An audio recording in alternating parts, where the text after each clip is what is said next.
Bienvenidos de regreso a la 31ª edición del Encuentro Nacional de Vivienda. Me da mucho gusto actualizarlos con las cifras de la inauguración, ya que desde las redes de SEDATU, Centro Urbano y Canadevi Nacional, así como las personas que nos acompañaron por Zoom, alcanzamos prácticamente 700 asistentes. Por supuesto, ya van más de 1000 reproducciones en las diferentes redes, así que seguiremos compartiendo nuestro mensaje por toda la República. Les recordamos las redes de Canadevi Nacional para que puedan conectarse en cualquier momento, conocer el programa del Encuentro Nacional de Vivienda y seguirnos permanentemente. El micrositio del Encuentro Nacional de Vivienda es http://encuentro.canadevinacional.com. El Twitter, @canadevinac, el Facebook, @canadevinal e Instagram, @canadevinacional. Me da mucho gusto presentarles a los ponentes de nuestro primer panel, Innovación y Futuro, Financiamiento de Impacto Ambiental y Social, donde nos acompañan la maestra María Ariza, CEO de Viva en México. En el 2018 se convirtió en la primera mujer en dirigir una bolsa de valores en México, específicamente la Bolsa Institucional de Valores, conocida también como Viva, marcando un parteaguas en la historia bursátil de México. Anteriormente, dirigió la Asociación Mexicana de Capital Privado, AMEXCAP, es socia fundadora de Facial Design y miembro del Consejo de Grupo DAPSA. Bienvenida, María. Asimismo, nos acompaña el maestro Enrique de la Madrid Cordero, director del Centro para el Futuro de las Ciudades del Tecnológico de Monterrey. Desde 2019, dirige el Centro para el Futuro de las Ciudades del TEC de Monterrey, un centro de pensamiento y acción dedicado a la transformación y sostenibilidad de las ciudades, así como al florecimiento de sus habitantes. Anteriormente fue secretario de Turismo y también se desempeñó como director general de Bancomext, entre muchos otros importantes cargos. Bienvenido, maestro de la Madrid. Para nutrir esta plática, como moderadores nos acompañan el licenciado Gonzalo Méndez Dávalos, presidente nacional de Canadevi, el arquitecto Horacio Urbano, presidente de Centro Urbano, y el licenciado Joaquín Vaca Helguero, director general de Cado Inmobiliaria. Bienvenidos. Cedo la palabra al presidente de Canadevi, el licenciado Gonzalo Méndez Dávalos. Muy buenos días nuevamente a todos. Le doy la bienvenida a nombre de Canadevi Nacional a María Ariza. Será un gusto escucharte, María. Muchísimas gracias por aceptar la invitación. Al igual que a Enrique de la Madrid. Enrique, sé muy bienvenido. Estoy seguro que será un gran panel que la Canadevi Nacional apreciará y valorará. Así es que, pues siéntanse en casa y estamos muy listos para escucharles, que serán cosas muy interesantes y que nos ayudarán a potenciar nuestra industria. Bienvenidos y adelante, por favor. Y también le doy la bienvenida a los panelistas, Horacio, Joaquín, muchas gracias por acompañarnos.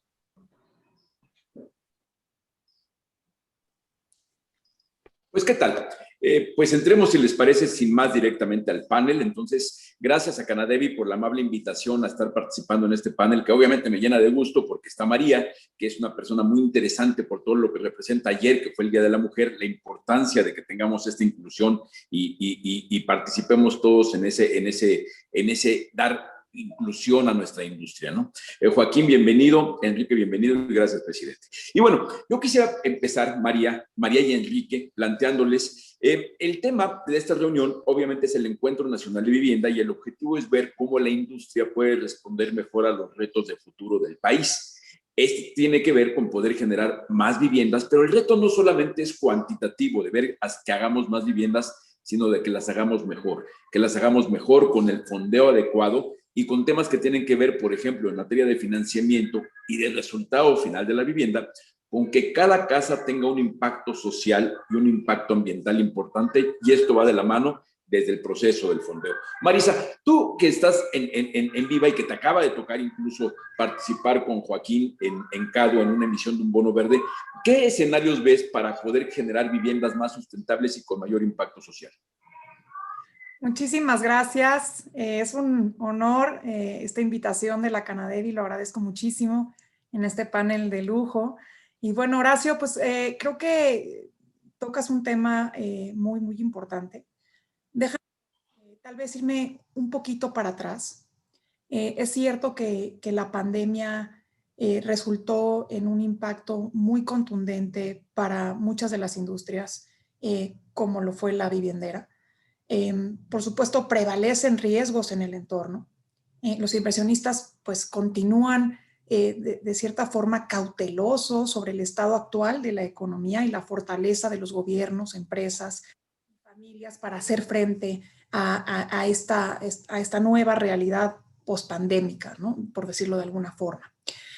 Sin embargo, creo que hay ciertos factores que nos deben de dar pues una visión un poco más positiva, ¿no? Y que de hecho se empieza a ver esta reactivación de ciertos activos en los últimos meses del 2020 y que estamos pretendiendo seguir viendo en el 2021.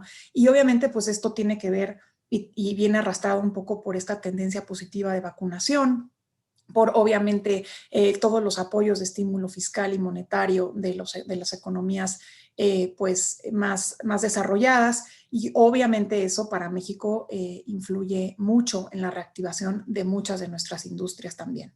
Entonces, definitivamente estas son buenas noticias. Otra muy buena noticia es que creo que los activos que hoy están bajo administración dentro de las Afores, gracias a la nueva reforma de la ley del SAR, pues parecería que estarían duplicándose para el 2027, lo cual representa una enorme oportunidad para la renta variable, en este caso específicamente productos y proyectos que estén llegando a los mercados, dado que habrá pues apetito, habrá oportunidades para que inversionistas institucionales como las Afores busquen invertir en proyectos de alta calidad.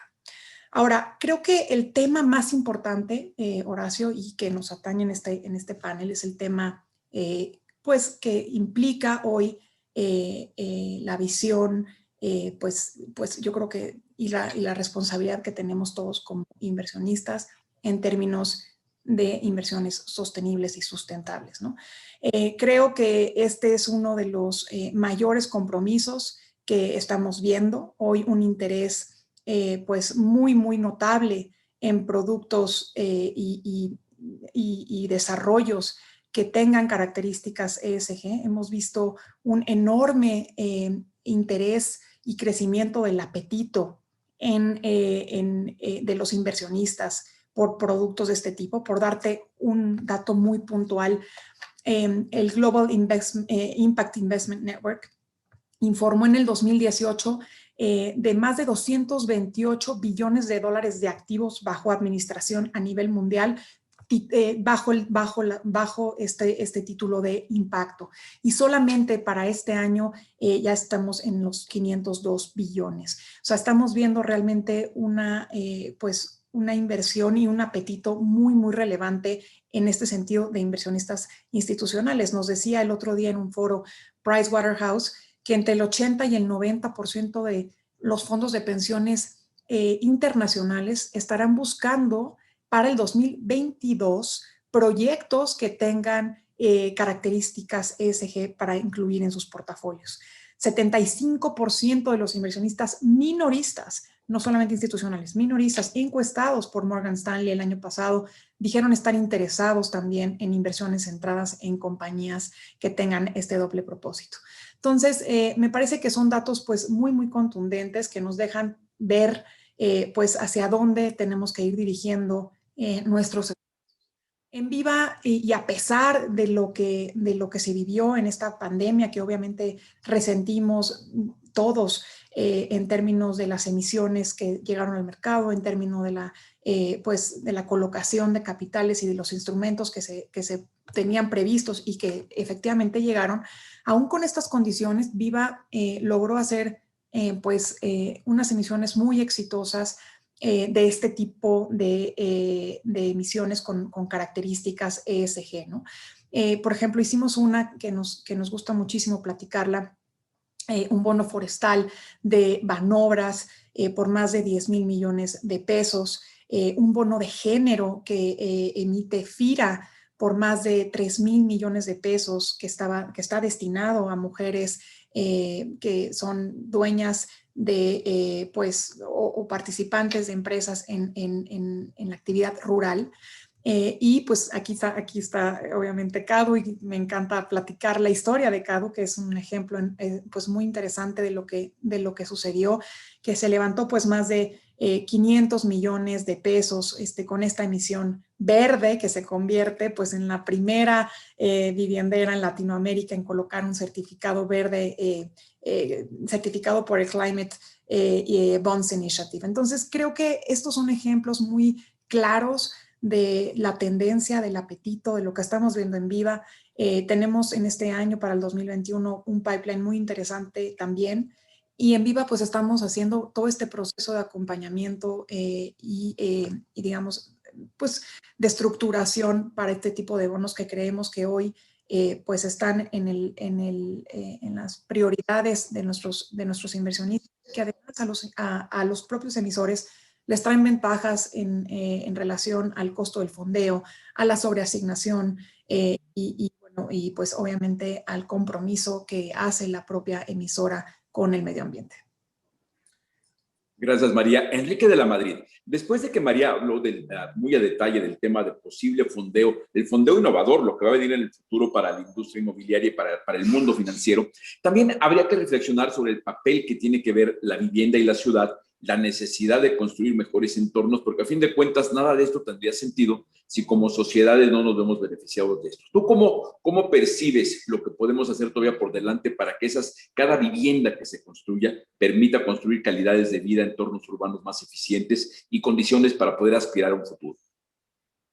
Gracias, Horacio, y muchas gracias. También saludo a Gonzalo Méndez, gracias por la invitación. Saludo a María, que también está aquí, a Joaquín y bueno, a todos los que nos estén viendo.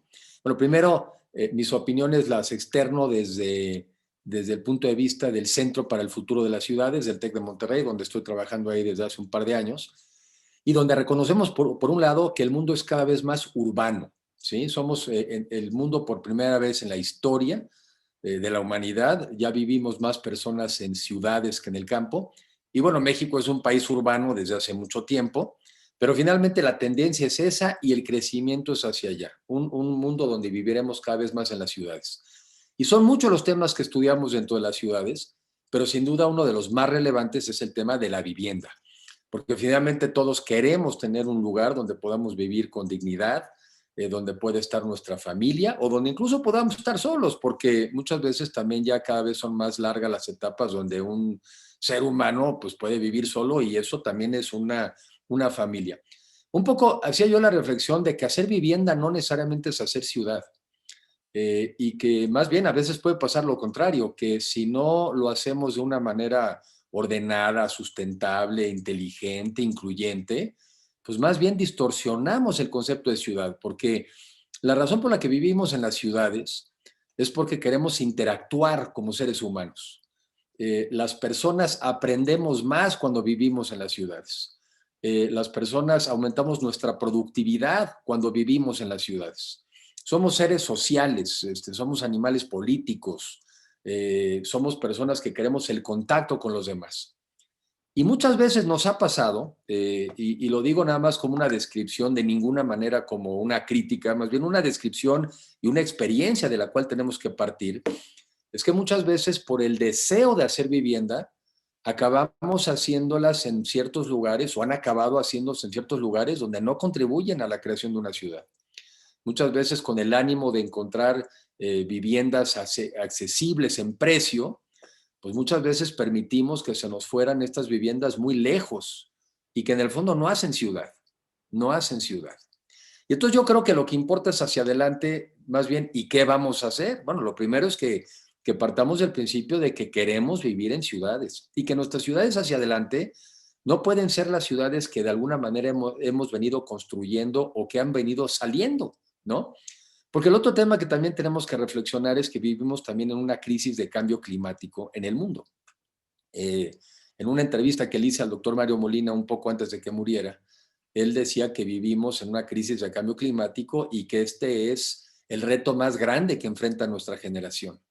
Y que además tenemos 10 años para hacerle frente. Entonces, hoy en día tenemos combinaciones, fíjense, es un mundo más urbano, es un mundo más eléctrico, 3, y 3 es un mundo en una crisis de un cambio climático fundamental.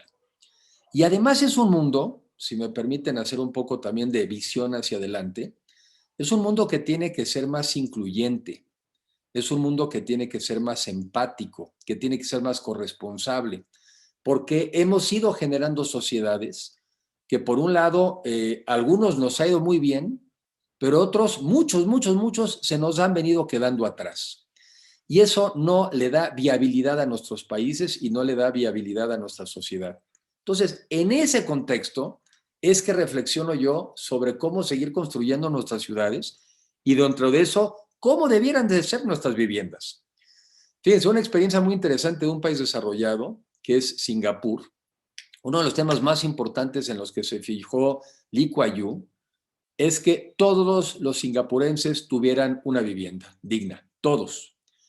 Y siendo un país tan disparejo de orígenes, la razón por la que le daba tal peso a la vivienda es porque él pensaba que era la manera de darle un sentido de arraigo y de compromiso a los habitantes de Singapur. Esto es, tenía un fin hasta, no sé, filosófico. Era un país que tiene tantos orígenes, personas de China, de Malasia, de la India, que dijo, ¿cómo los hago que se sientan de aquí?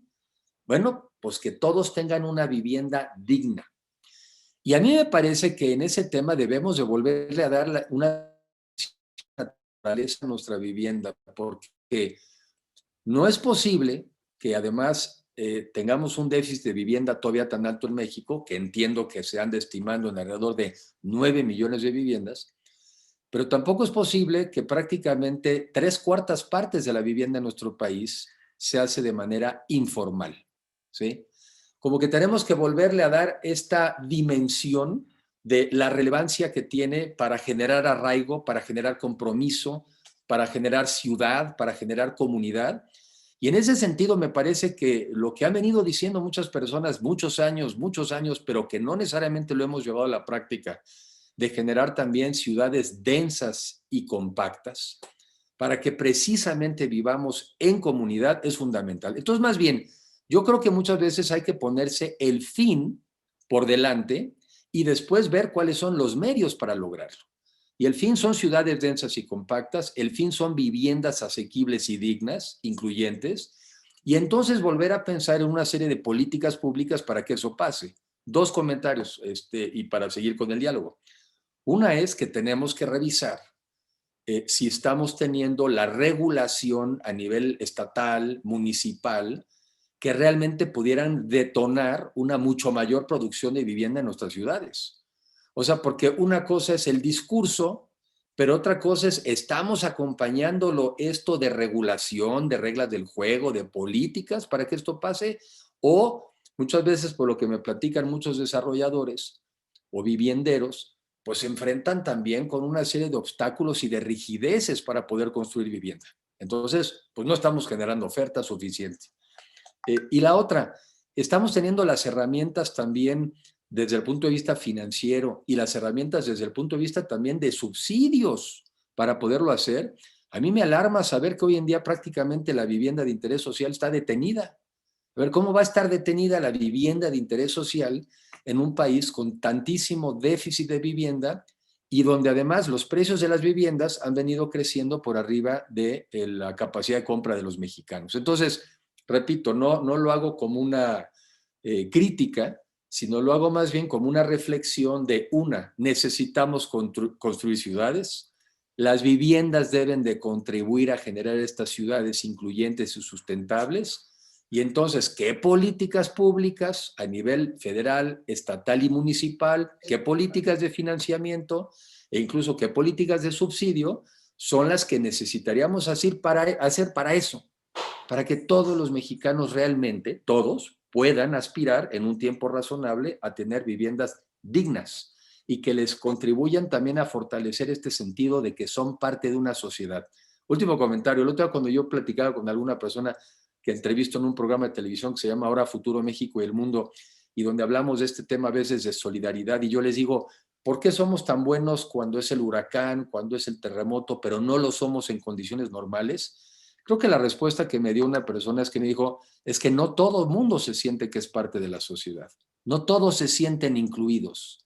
Por eso no todos pueden ser solidarios, porque tampoco sienten que somos solidarios con todos. Entonces, bueno, ahí hay unas primeras reflexiones, Horacio. Muchas gracias, Enrique. Y bueno, voy invitando a todos los que nos hacen el favor de ver esta plática que pueden hacer sus comentarios. Recuerden, está el chat. Si nos hacen sus preguntas o comentarios, después los vamos a ir retomando para hacer las preguntas a los invitados. Y bueno, Joaquín Baca, tú tienes, sin duda, ya algunas preguntas, pero además también tienes la posición de que caes en los dos temas. Tienes ese objetivo de hacer estas viviendas que sean un puente al futuro de las que hablaba Enrique, y tienes al mismo tiempo la experiencia de haber ya tenido una participación importante en el mercado de valores, incluso en Viva. Recientemente, además, con un bono verde que es parte de este futuro del que estábamos hablando. ¿Qué comentas y qué preguntas? Mira, yo creo que en primer lugar, creo que una pregunta obligada que tuviéramos que hacer con Enrique o con María sería, pues, ¿cómo ha influido la emergencia sanitaria, ¿no?, de COVID-19 en la definición de nuevos esquemas y mecanismos de financiamiento que apoyen a las empresas desarrolladoras de vivienda? Yo creo que esta es una pregunta que pues está en la mente y sobre la mesa de todas nuestras empresas. Entonces, pues así brevemente nos gustaría saber cuál es su opinión o por dónde están viendo que se esté moviendo este tema del financiamiento. María, adelante, que hay muy importante. Gracias, Joaquín. A ver, creo que se comentó un poquito brevemente en la pasada, pero sí veo tradicionalmente, digamos, Joaquín, México ha estado financiado en su gran mayoría por la banca tradicional o por la banca de desarrollo. En realidad, pues estos han sido las fuentes de financiamiento más recurridas por parte de los emisores o de las empresas que buscan financiamiento.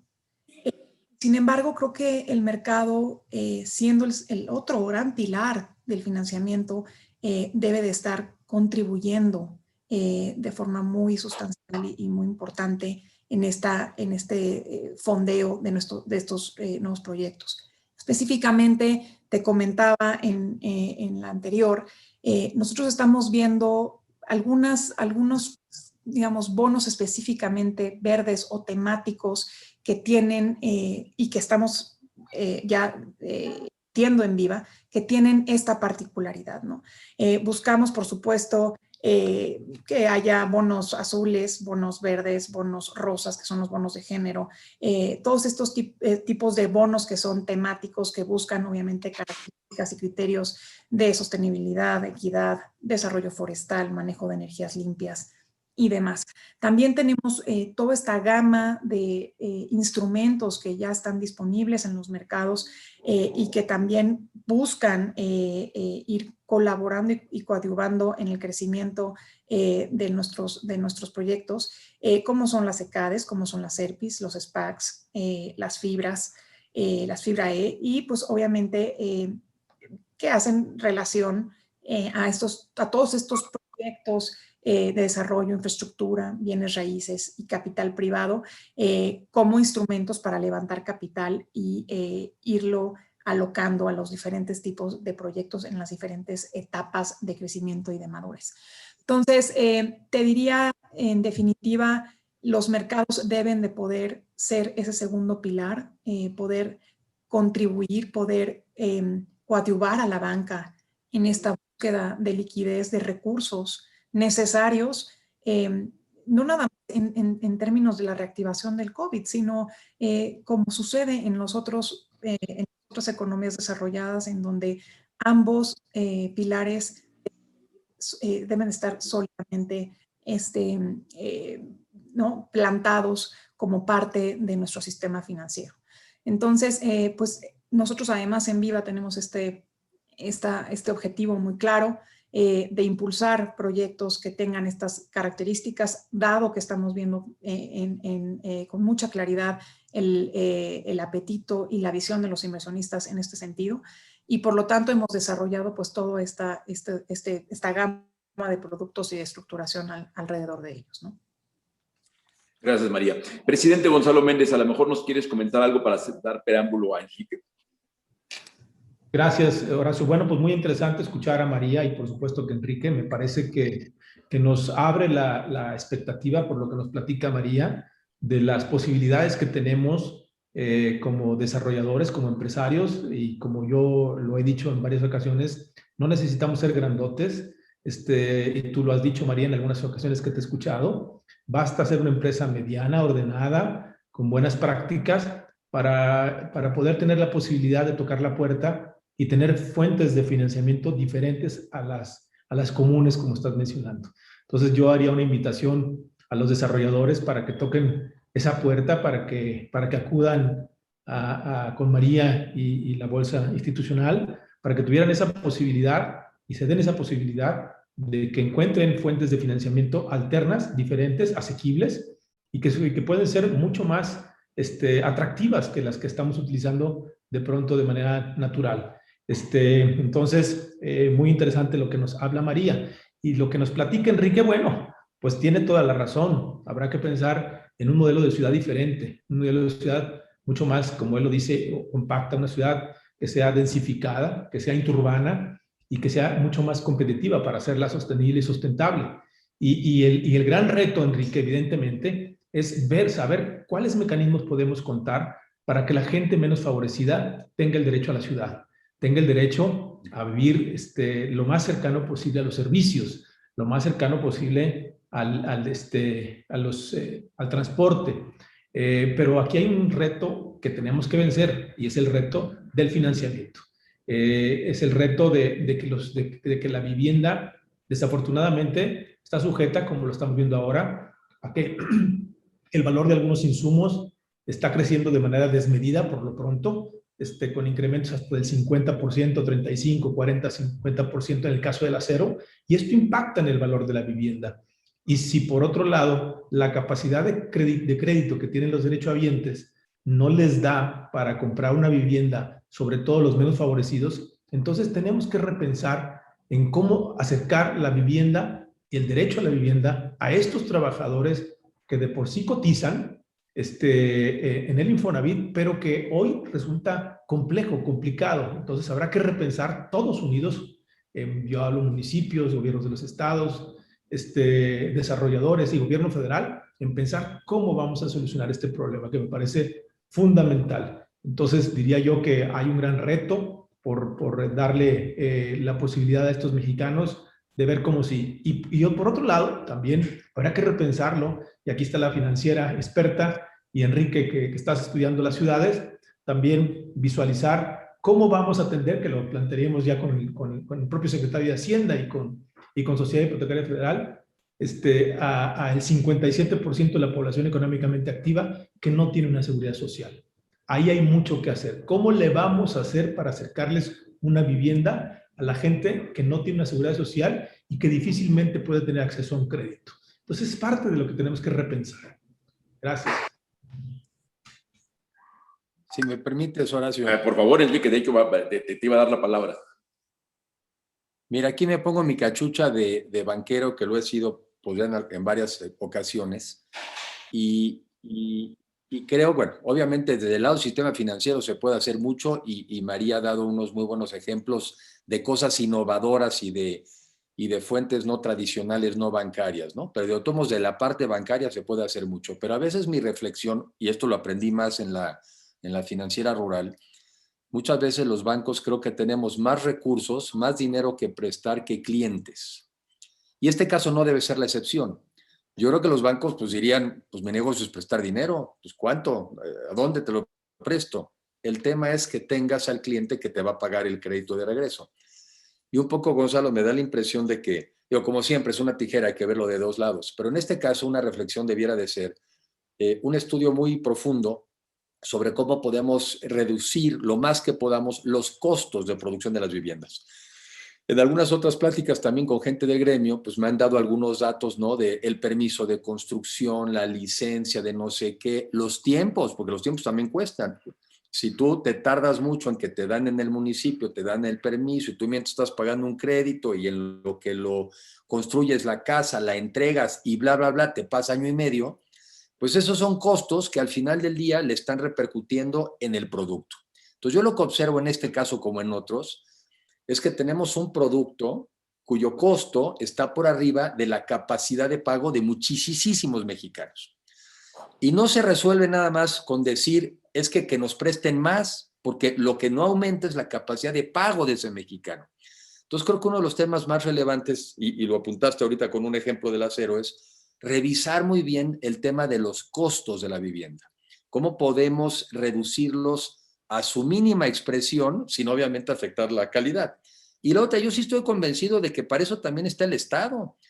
Yo me imagino, repito, que en el caso de Singapur, no creo que se hayan puesto a reflexionar si debieran o no apoyar económicamente las viviendas. O sea, si la resolución era vamos a darle vivienda a todas las personas de Singapur porque es la manera como podemos generar país, pues entonces yo estoy seguro que reduciendo los costos de producción de la vivienda a su mínima expresión, pero repito, no como consecuencia que entonces me voy lejos de la ciudad, porque entonces vas contra el otro elemento que es generar ciudad. Y aún así te das cuenta que la capacidad de pago del mexicano no está para poder comprar esa vivienda, ahí es donde entra el subsidio. Nomás dos reflexiones más. Pagamos todos subsidios cuando hemos también permitido que las ciudades crezcan de manera horizontal. Estamos pagándolo con costos mayores de contaminación en el aire al transportarnos. Lo estamos pagando al tener que hacer más vialidades de las que tuvimos que haber hecho y mantenerlas. O sea, hay costos implícitos de las ciudades extensas que no hemos cuantificado y por eso pensamos que no las subsidiamos, pero sí lo subsidiamos. Y me parece que otro de los temas es cómo hacemos vivienda, pues inventando suelo. ¿Y cómo inventa suelo? Pues haciendo también ciudades más verticales. No ciudades que necesariamente tengan que ser los grandes rascacielos, pero sí ciudades a la europea, donde tienen 8 pisos y en donde había 2. Pues entonces inventaste suelo, inventaste posibilidades de vivienda y también le generaste ingresos a las ciudades para poder proveer de estos servicios. Entonces me parece que a veces hay que poner la meta de frente y después decir, ahora sí, para llegar ahí, ¿qué vamos a hacer? Lo que no es, y tienes toda la razón, mira, también uno de los temas en la banca, sí puede uno decir que es que no tienen seguridad social, en fin, pero hay mucha gente de la economía informal, pues que gana mucho más que una persona que está en la economía formal. También existen los mecanismos para hacer un análisis de riesgos de personas que no están en el sistema formal o que no están en un sistema de seguridad y que sin embargo sí tienen recursos para pagar las viviendas. Hacia allá también tenemos que ir y eso sí es un cambio en el sistema financiero, los famosos créditos paramétricos, donde al final del día lo que estás midiendo es el nivel de riesgo de las personas para prestarles para hacer un crédito. Pero creo que quizá la reflexión también de fondo es, tenemos experiencias pasadas y experiencias de otras partes del mundo de lo que sí podríamos hacer mejor. Pero yo creo que llegar a la convicción, y como lo mencionaste, de que el derecho a la ciudad y el derecho a la vivienda lo tenemos que hacer real, pasa por ver el tema de los costos, pasa por ver las reglas de los municipios y de los permisos y la tramitología, pasa por permitir mayores alturas y obviamente pasa por seguir haciendo modificaciones en la parte financiera. Pero es un tema fundamental. Y dos comentarios finales. Pues es que con la pandemia, si no hacemos estos cambios hacia allá, el tema se nos va a agravar, porque las personas se empobrecieron, los países se empobrecieron, las empresas se empobrecieron. Entonces, si no hacemos algo dramáticamente diferente, lo único que vamos a tener es menos mexicanos con capacidad de adquisición de viviendas. Nomás un último comentario como dato, porque no todo fue la pandemia. Estaba revisando algunas notas y decía, valor de producción del sector de vivienda en el año 2006. Eran 136,000 millones de pesos. Se ve que esto era anual, 136,000. Ya para el año 2013-2019 ya andábamos en 70,000. Y el año pasado, bueno, por razones obvias, o sea, producíamos en el 2006 o en el 2007. Hay algo sobre lo cual tenemos que reflexionar. Enrique, te perdimos un momento cuando estabas dando el último dato, que estabas dando el dato de 2006, después más adelante. ¿Podrías repetir el dato nada más, por favor? Sí, 2006 y 2007 eran algo así como 147,000 millones de pesos, valor de producción del sector vivienda. Esto es la encuesta nacional de empresas constructoras del INEGI. Eran 70,000. O sea, era casi la mitad. Y ya para el 2020, pues fueron 55,000. O sea, estamos produciendo una tercera parte casi de lo que producíamos en el 2007 en valor. Entonces, pues ahí hay un tema, ¿no? Gracias, Enrique. Joaquín, ¿algo que quieras comentar y preguntar, por favor?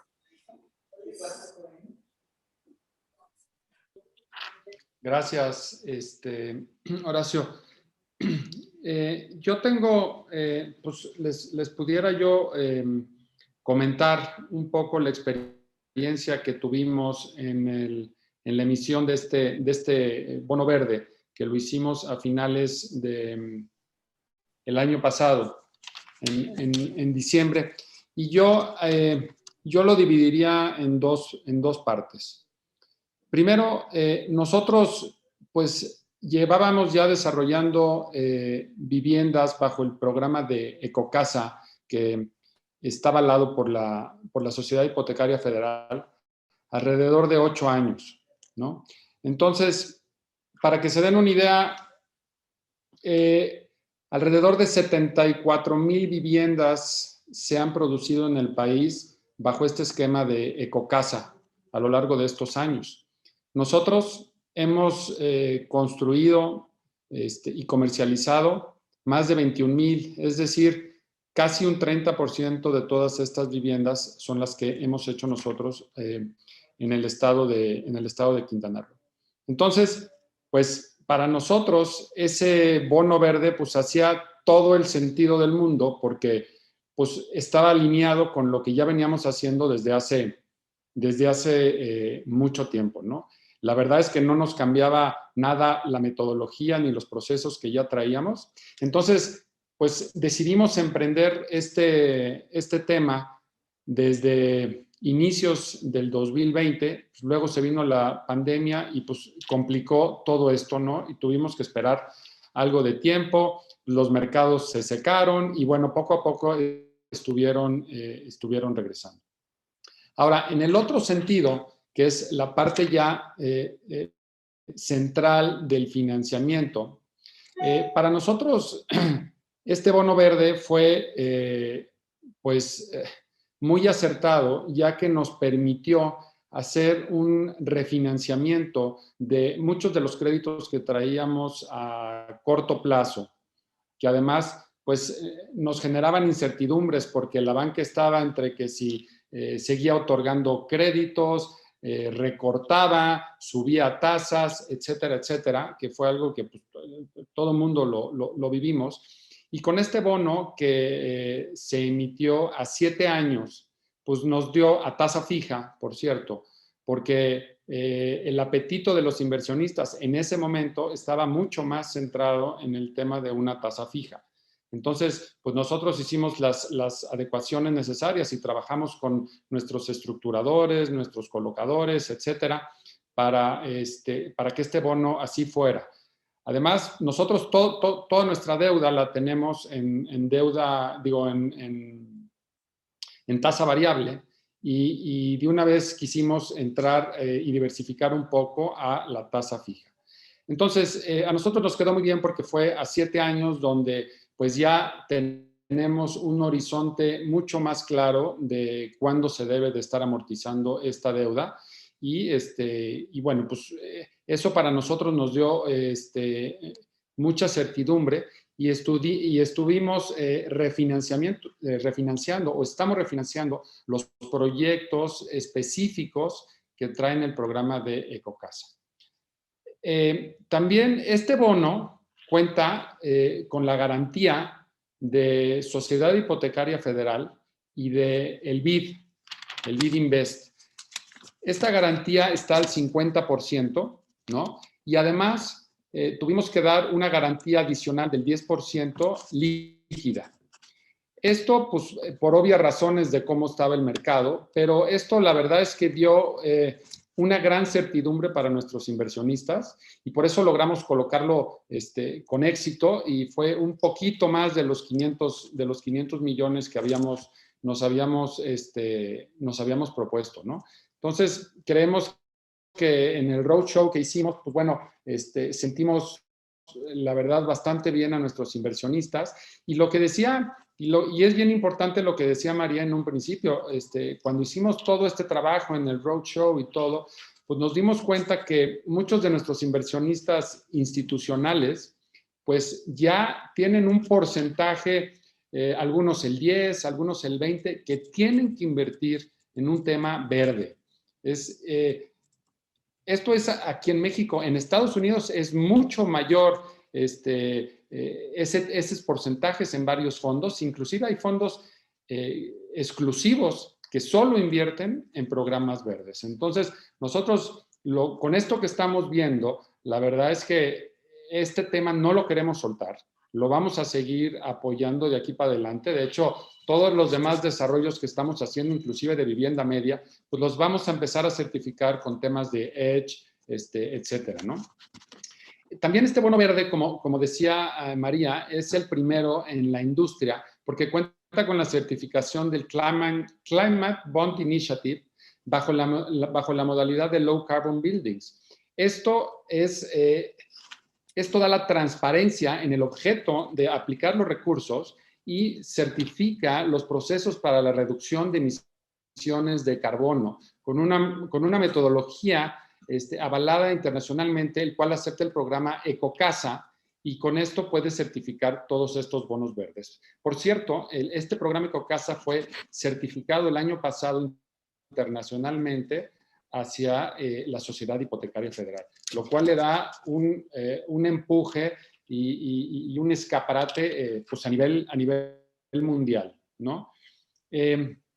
También obtuvimos una segunda opinión en cuanto a la emisión de este bono por Sustainalytics, ¿no? Las cuales están alineados con los 4 principios de bonos verdes del International Capital Markets Association.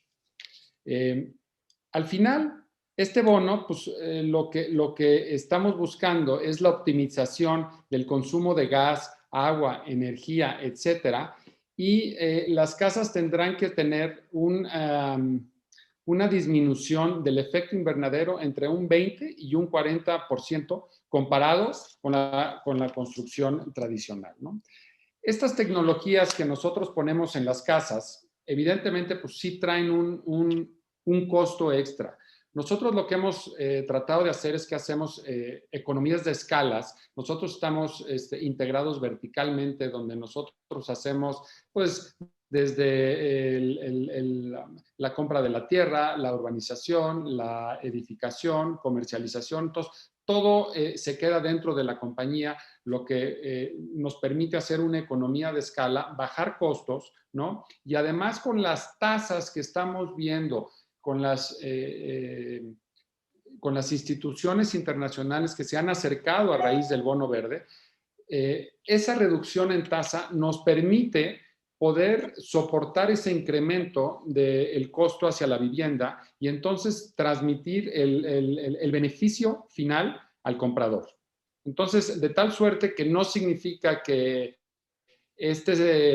lo que esté certificado con bono verde, etcétera, con Ecocasa, no significa que la casa tiene que ser más cara, ¿no? Es un tema que lo hemos trabajado durante muchos años y la verdad es que estamos muy contentos de lo que hemos estado logrando con esto, ¿no?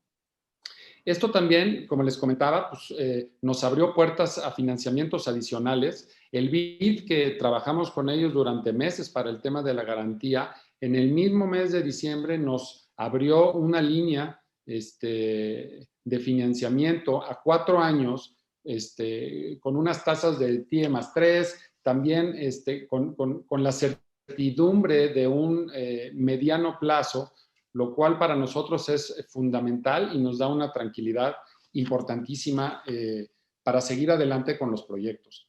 También algo que comentamos y comentó Enrique, nuestros proyectos, además de estar alineados con el Climate Bond Initiative, todo el tema de Ecocasa, siempre los llevamos y los tratamos de apegar lo más que se pueda al tema al tema del Plan Nacional de Vivienda. Estos son 7 puntos que son accesibilidad para personas con capacidades diferentes, seguridad en la tenencia de la propiedad, habitabilidad, asequibilidad, adecuación cultural, que es una tropicalización, disponibilidad de servicios y la ubicación. Estos 7 puntos pues, se van juntando con el tema de Ecocasa y entonces, pues bueno, ya es un producto donde ofrece varias cosas que son atractivas para los compradores finales.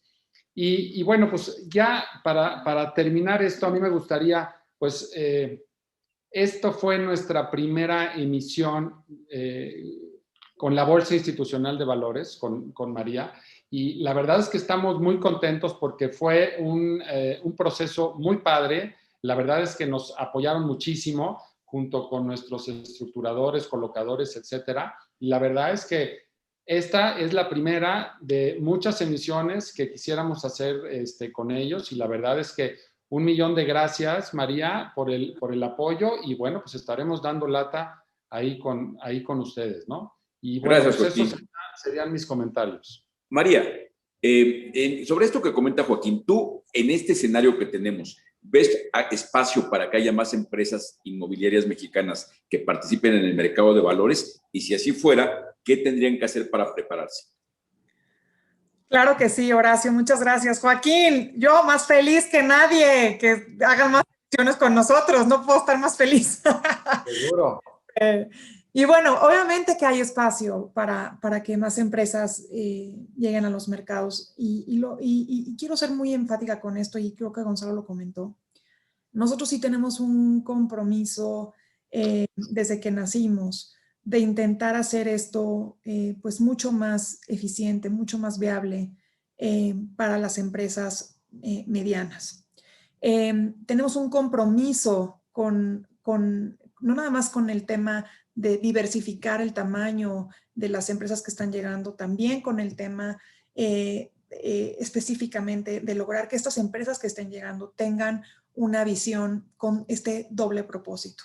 No nada más tener obviamente un impacto financiero, pero también atender temas de responsabilidad corporativa, de estos nuevos riesgos y desafíos que enfrentamos a través de los temas ambientales, climáticos, de diversidad, de género y demás. Estamos intentando financiar soluciones de este tipo a través de instrumentos de deuda, a través de instrumentos de capital y de los otros vehículos que platicamos hace un ratito. Hemos diseñado un programa especial que llamamos Viva Sustentable 360, justamente para apoyar a las empresas en este proceso de listado y de estructuración y de acompañamiento. Nos estamos acompañados por más de 140 aliados en todas las áreas que forman parte de la emisión. Y además estamos trabajando, Horacio, en un marco de referencia para estas empresas que cotizan o que quieren llegar a cotizar en Viva y que quieren cumplir con las obligaciones de divulgación ESG, siguiendo esta tendencia de unificación de reporteo de los estándares SASB y TCFD, que son, digamos, hoy el marco de en este sentido, pero estamos haciendo un especial énfasis en el tema de las empresas medianas y también estamos en desarrollo de nuestra plataforma de reporteo para estas emisiones con criterios ESG, justamente para ayudar a consolidar todos estos datos y atender los diferentes propósitos que buscan los inversionistas, las agencias de calificaciones y demás, ¿no? Y bueno, pues obviamente lo que queremos es a través de la tecnología, a través de la innovación que ha sido pues un área de referencia de Viva, lograr estas soluciones específicamente para nuestros miembros y nuestros clientes.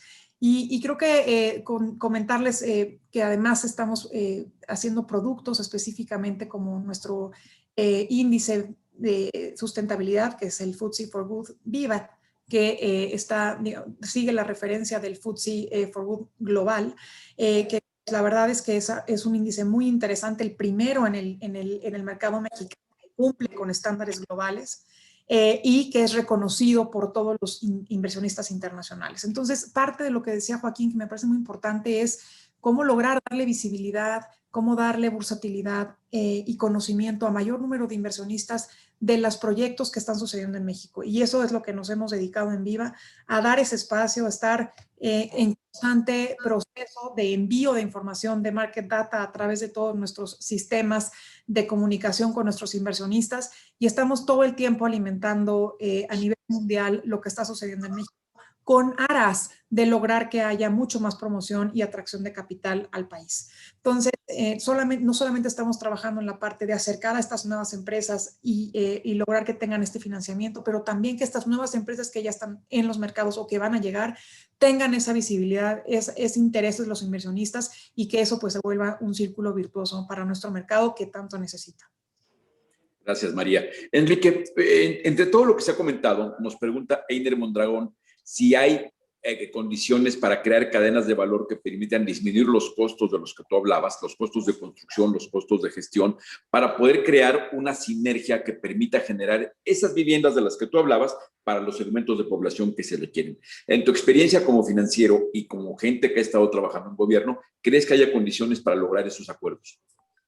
Sí, yo creo que sí, además se vuelve prioritario porque, repito, si en condiciones normales tener un déficit de vivienda como el que tenemos, o que 3/4 partes de las viviendas se realicen de manera informal, en condiciones normales, pues ya era una cosa muy crítica.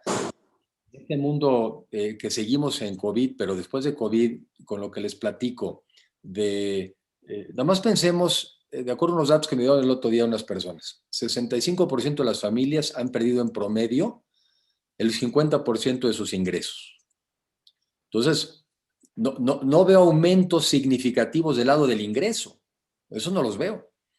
Entonces, lo que tiene que haber es un análisis, y sé que lo está haciendo la industria, porque he platicado con muchas personas que lo están haciendo. Tiene que haber, yo creo que un profundísimo análisis del lado de los costos, ¿sí? ¿Cómo podemos producir mejor? ¿Qué materiales se pueden utilizar? O sea, ¿cómo el costo de producción de la vivienda puede ser menor? Esa es la parte, digamos, técnica. Pero creo que también nos podemos sentar y decir, oye, todas estas regulaciones, todos estos permisos, todos estos trámites, todas estas limitantes cuestan tanto. Eso también sé que lo han hecho. Oye, le cuesta tanto a la vivienda, le está encareciendo la vivienda, invento, 15, 20%.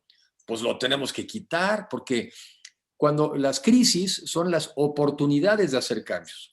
Entonces, si de repente dices, mira, pues yo ya vi que del lado de la vivienda podemos hacer técnicamente estas reducciones, pero pues hasta aquí. Bueno, ahora del lado de los permisos y de las regulaciones también, claro, los municipios te podrían decir, oye, bueno, pero pues son parte de mis ingresos. Ah, es que no estás viendo los otros ingresos que te pueden venir. Si son más viviendas, si son viviendas regulares, son prediales, son impuestos adicionales, lo vas a ganar con creces. Si en lugar de volverte un obstáculo del crecimiento del desarrollo, te vuelves un promotor ordenado del desarrollo, tú vas a tener ingresos. Eso es matemático. Entonces, sí, la respuesta es sí se puede, y la otra es sí se debe. Porque aquí lo han dicho, ¿no? Por eso yo a veces soy muy crítico cuando decimos, es que no, ya quedó el derecho a la ciudad y ya quedó por ahí en la Constitución. Hombre, qué padre que ya quedó, qué bonito. Seguramente con haberlo escrito es que ya resolvimos el problema, ¿no? No, bueno, pues si pusimos esos derechos, ahora hay que hacer todo lo que se necesite para que esos derechos sean de verdad. Y yo estoy convencido que la Canadevi tiene mucho que aportar, porque además por tener la representación gremial de la mayoría de los desarrolladores y vivienderos, pues también tiene la posibilidad de estar llegando con este tipo de propuestas y planteamientos concretos ante las diferentes instancias federales, pero también municipales y estatales, porque yo estoy convencido de que estamos viviendo una época también cada vez más relevante para los estados y los municipios. Y ahí es donde también yo creo que el peso de las diferentes representaciones es muy importante. La respuesta, perdón que fue larga, pero es sí y se debe hacer. Sí existen las condiciones para hacer ese ejercicio. Gracias, Enrique. María, nos pregunta Paola Ramírez Torres, que es ejecutiva de nuevos productos, no sé de qué empresa, que si consideras que incluir certificaciones internacionalmente reconocidas como EDGE del IFC pueden facilitar la obtención de recursos extranjeros y también de la banca comercial nacional para el impulso de vivienda sustentable. Esto abonando también a los aspectos ESG o ASG. Sí, 100%. De hecho, parte de este programa que les estaba comentando está adherido a los criterios de selección de hoy digamos, los representantes internacionales, pues, digamos, más reconocidos y más importantes en el tema de ESG. Y en la medida en la que nos vayamos apegando a estos criterios y logremos estas certificaciones, tendremos pues mucho más apetito y visibilidad de parte de inversionistas. Eso considéralo un hecho. Y vamos, los procesos ya están adheridos a estos propios criterios, dado que ellos necesitan, los inversionistas me refiero, necesitan esa certidumbre para hacer pues una inversión que tenga el sello y la certificación apropiada. Pues muy bien, pues ha sido una gran plática, pero estamos terminando. Entonces, María, muchas gracias, Enrique, muchas gracias, Joaquín, muchas gracias. Y presidente Gonzalo Méndez, algunas palabras para cerrar la mesa. Muchas gracias, Horacio. Pues nada más darle las gracias a María. Extraordinarias reflexiones, María. Seguramente muchos de nuestros desarrolladores tocarán la puerta de la bolsa para que puedan estar contigo y tu gente y nos puedas asesorar en Vima. Será un gusto que nos ayudes, porque yo creo que en la medida que fortalezcamos las herramientas financieras para nuestras empresas, podremos caminar en esta transición, en este problema de pandemia que se ha generado también, un problema económico, de mejor manera. Así es que hay una gran oportunidad, un área de oportunidad con ustedes, y seguro estoy que no será la última vez, como lo platicamos, que pronto nos puedas acompañar para que des a conocer todos los productos que desde Vima podemos manejar. Así gracias por la invitación, Gonzalo. Un verdadero honor. Muchas gracias. Gracias, María. Y Enrique, pues qué decirte, nos quedamos con muchos pendientes, por supuesto, de tus reflexiones. Y que yo puse en la mesa, que tú nos has puesto a repensar, que por supuesto que el producir vivienda a menor costo pasa por la revisión de los costos. Sin lugar a dudas, me parece que todos debemos, por eso decía yo, todos debemos involucrarnos, sociedad y gobierno, industriales, por supuesto, para poder lograrlo.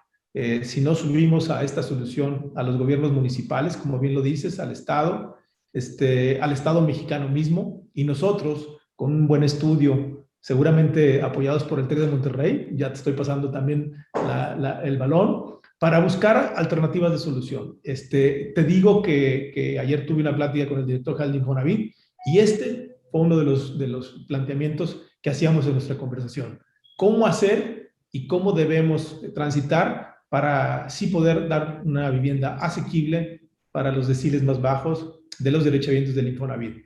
Y le planteaba yo al director general que debemos hacer mesas de trabajo con muchos actores para poder tener esa lluvia de ideas. Y por supuesto que tú estás poniendo en la mesa el que nos pongamos a estudiar y a trabajar, y seguramente tocaremos tu puerta, Enrique, para que nos auxilies. Así es que también a ti te agradezco mucho en nombre de la Canadevi Nacional que hayas estado con nosotros, Enrique.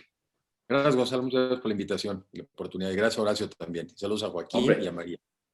Y Joaquín, pues muchas gracias. Gracias a ustedes, gracias Gonzalo, María, Enrique, Horacio, muchas gracias y saludos a todos. Horacio, si me permites, antes de despedirnos, nada más decirle a Joaquín, pues, muchas felicidades, Joaquín. Ojalá hubiera muchas más empresas que lograran lo que ustedes han logrado con la emisión de este bono verde. Felicidades desde la Canadevi. Orgullo para nosotros que una empresa de la Canadevi pueda ser la primera en emitir este bono verde. Ojalá haya muchas más. Estoy seguro que hay muchas más empresas que ya están listas o que están en proceso de estar ya en condiciones de poder emitir deuda o algún bono como el que ustedes lo han logrado. Horacio, te agradezco mucho de la conducción en nombre de Canadevi, y bueno, pues sin más te dejo la voz, Horacio. Pues yo nada más para agradecerles a todos habernos acompañado, agradecer a Canadevi por invitarme a ser parte de este gran proyecto, y Moni, te devuelvo la palabra, Mónica Uribe, para seguir en la conducción del evento. Gracias. Muchas gracias, Horacio. Muchas gracias a los maestros María Ariza y Enrique de la Madrid Cordero, así como a los moderadores de esta plática por su participación. Antes de dar inicio al panel 2, los dejamos en compañía del maestro Enrique Margain Pitman, director ejecutivo de Crédito Hipotecario y Automotriz de HSBC, quien nos platicará sobre las perspectivas de financiamiento a la vivienda en el 2021. Antes vamos a pasar el video de HSBC. Gracias.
¿Qué Adelante, tal? maestro Margain Piton.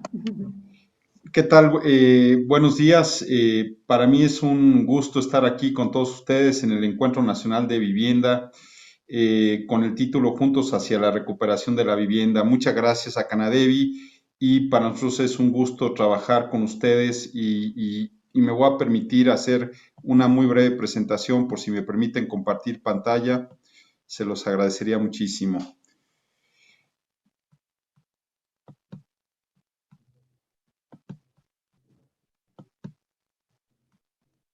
Gracias. Voy a hacer una breve presentación, simplemente algunos datos del sector que he venido compartiendo con muchos de ustedes. Básicamente la cartera hipotecaria en nuestro país sigue creciendo, vale 2.8 billones de pesos. El principal portafolio es del Infonavit, después de la banca comercial. La banca comercial creció en el 2020 su portafolio en un 9.3%, ya casi llegando al billón de pesos de portafolio en los balances de los bancos y representa aproximadamente el 19% de la cartera total en la banca comercial. La nueva originación de la banca en el 2020, como lo pueden ver, se dieron 122,000 créditos, hubo una disminución en número de créditos del 9.9% y en términos de importe de monto colocado se dio aproximadamente unos 200,000 millones de pesos. Esto es 1.9% más que en el 2019. La verdad es que la recuperación que tuvo la colocación hipotecaria bancaria fue muy importante después de un segundo trimestre donde hubo una caída muy fuerte, con meses como mayo donde cayó 33% respecto al año anterior. Pero se recuperó la colocación y el último trimestre pues prácticamente estuvo 25% arriba del último trimestre del 2019 y en particular el mes de diciembre ha sido el mes de mayor originación hipotecaria que se ha tenido en la historia de estas dos últimas décadas. Se dieron más de 16,000 créditos por cerca de 27,000 millones de pesos. Creo que esto es importante. Y si consideramos que hubo un cambio en la mezcla de colocación, más créditos de pago de pasivos, menos créditos respecto al año anterior de adquisición de vivienda, donde la vivienda usada tomó una mayor relevancia, creo que si en este componente quitamos todo lo que fueron los pagos de pasivos, las portabilidades de un crédito de un banco a otro, porque vamos a pensar que eso fue simplemente un movimiento entre bancos, pues básicamente la colocación quedó igual, 1.5% menos en el 2020 respecto al 2019. Entonces creo que en términos generales fue un año positivo en términos de la originación hipotecaria y vemos que es un sector resiliente. El crecimiento no fue parejo a nivel nacional, digamos, hubo entidades federativas que tuvieron una disminución o un incremento o diferenciales. Vemos, por ejemplo, de mayor colocación a menor colocación, comparando 2020 contra 2019, vemos entidades federativas como Baja California, que creció un 31%, un Sinaloa con un 12%, un Quintana Roo, que por la economía y por estar muy orientado a actividades turísticas, cae un 17%, pero vemos otros estados como Aguascalientes con un fuerte crecimiento, 26%, o Nayarit con un 31%. En términos de tasas de interés, se tuvo las menores tasas de interés durante el 2020 que hemos tenido en las dos últimas décadas del producto de crédito hipotecario, donde se observan créditos por debajo, tasas por debajo del 8% para los mejores perfiles crediticios, considerando su nivel de endeudamiento, enganche, historial crediticio. Y esto es producto de la disminución en el costo del dinero a largo plazo, del bono a 10 años, que es un referente del costo de las hipotecas, del buen comportamiento de los portafolios hipotecarios derivados de los programas de apoyo que dio la banca y de la fuerte competencia en el sector. Me gustaría platicar de la evolución de HSBC en este mercado y como un socio de Canadevi. En HSBC crecimos los montos de colocación de manera importante. El 2020 nuestra colocación estuvo por arriba del 2019, un 3%, y en número de créditos, mientras que en general hay una disminución del 10%, nosotros crecemos 8% el número de créditos.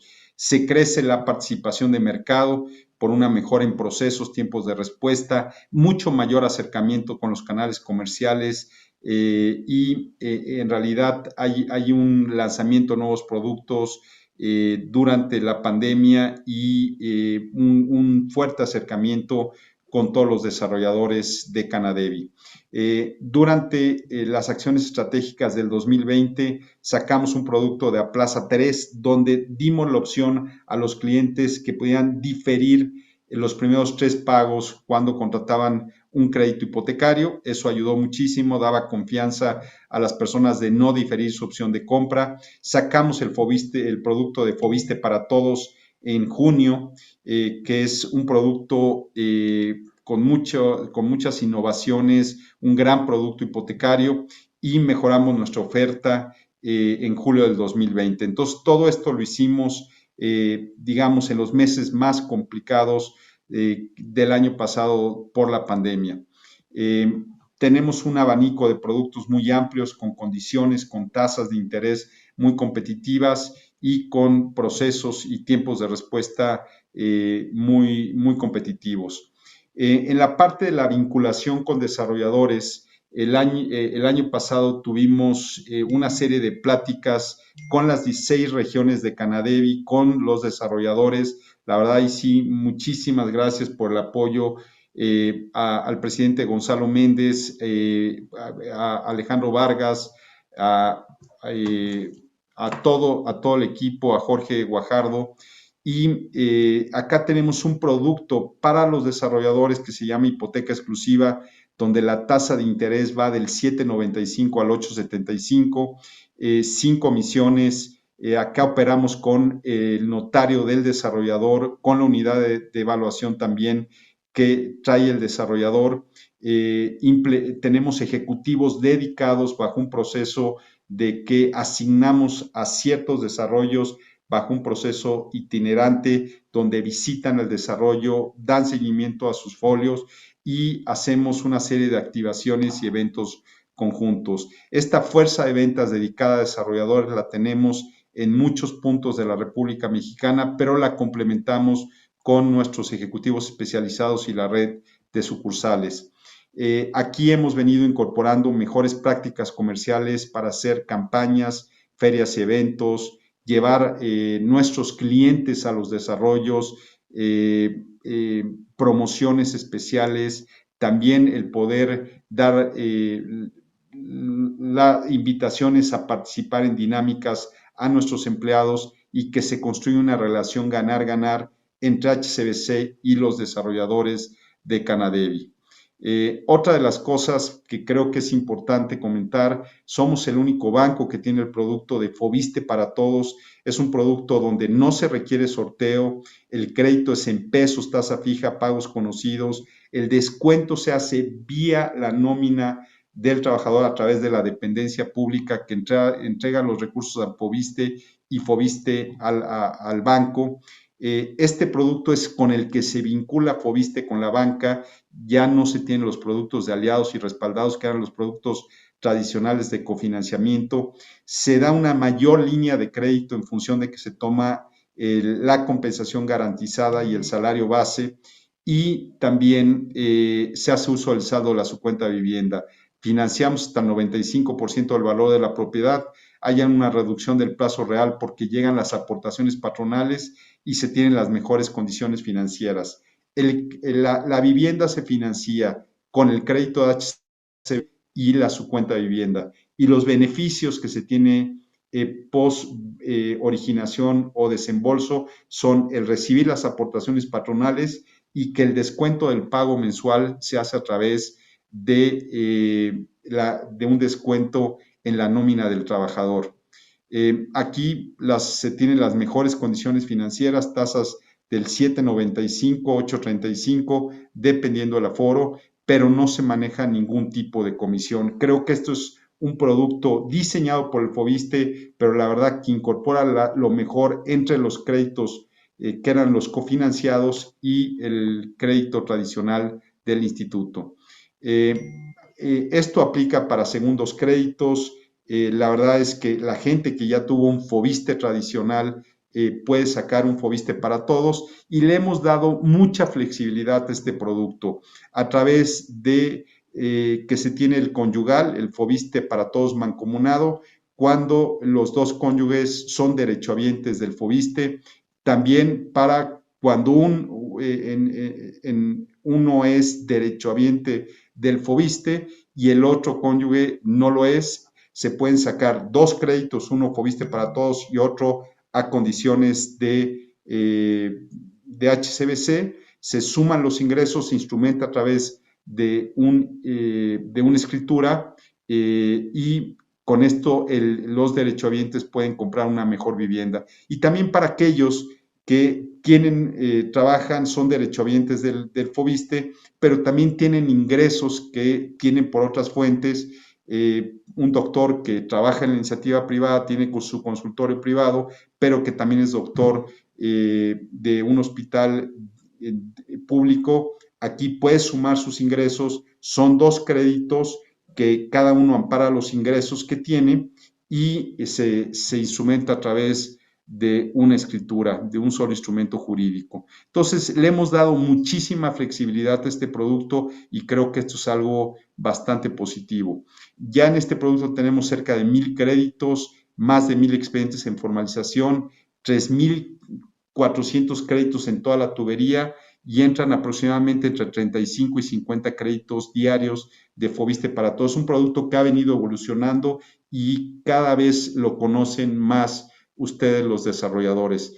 Y simplemente por último y para terminar, hacia adelante lo que viene es varios productos en el 2021. Yo creo que definitivamente será un año positivo para el sector, como el de cuenta Infonavit más crédito bancario, donde busca el Infonavit activar su cuenta de vivienda de derechohabientes no activos que ya no están cotizando, pero que a través de un crédito bancario pueden utilizar ese saldo de su cuenta de vivienda, y donde el Infonavit participará con un 30% del crédito que determine la entidad financiera, el banco.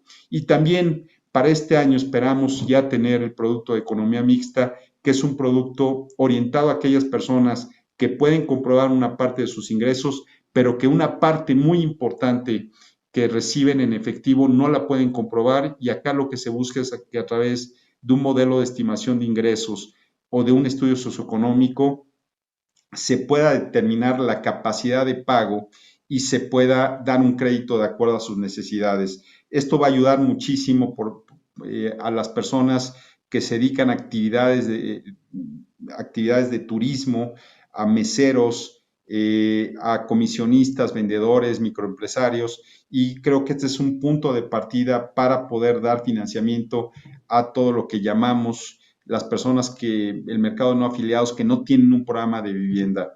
Entonces, esto simplemente es un bosquejo, y simplemente para comentar que HSBC ha venido participando de manera muy relevante, creciendo de manera muy relevante su participación con los desarrolladores de la Canadevi, y quisiera simplemente agradecer muchísimo la confianza, porque este crecimiento no lo hubiéramos tenido si no hubiera ido de la mano de ustedes, y entonces me complace muchísimo el tener la oportunidad siempre de participar en estos foros. Muchísimas gracias. Gracias, maestro Enrique Margain Pitman. Hacer posible este Encuentro Nacional de Vivienda requirió de un esfuerzo grande por parte del equipo de la Cámara Nacional de la Industria de Desarrollo y Promoción de Vivienda, y para ello le queremos extender una cordial felicitación y agradecimiento a todo el equipo. Asimismo, agradecemos a nuestros patrocinadores por haber hecho posible la realización de esta 31ª edición del Encuentro Nacional de Vivienda Juntos hacia la Recuperación. Construidea, Gerdau Corsa, Gircasa, HSBC, M2 Crowd, Nova Ceramic, Perfilan, Grupo Sadasi, Scotiabank, Tasvaluo, Valor, Valuación Organizada, Vidusa, Viva Anuncios, Banco Inmobiliario Mexicano y Conducasa. Antes de seguir con nuestro programa, les presentamos información importante de nuestros patrocinadores Nova Ceramic y Vidusa.